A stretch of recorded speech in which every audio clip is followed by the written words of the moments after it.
Pour moi, que ce soit les auditeurs en cabinet ou les inspecteurs des finances publiques, le stress existe dans chaque métier, mais il est différent.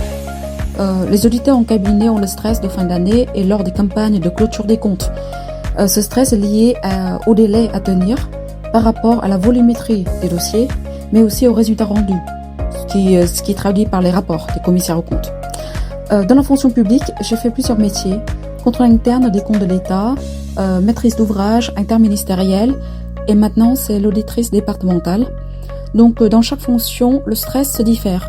Pour la première mission, le stress était lié à la clôture comptable, car on est tenu par le délai imposé par la Cour des comptes. Pour le deuxième métier, en tant que maîtrise d'ouvrage, le stress est lié au deadline des projets, afin de tout sécuriser avant la mise en production. Toutefois, j'ai la main dessus, et contrairement à mon premier poste. Et pour le dernier, le stress est lié aux différentes attentes des parties prenantes, mais aussi de tes exigences personnelles. En fait, c'est ce que tu poses comme question. Jusqu'où tu peux aller dans ta mission d'audit. Donc, en fait, le stress existe, que ce soit dans le privé ou dans le public. Mais dans le public, on prend en compte l'humain, ce qui n'est pas forcément le cas dans le privé. La qualité de vie au travail n'est pas comparable.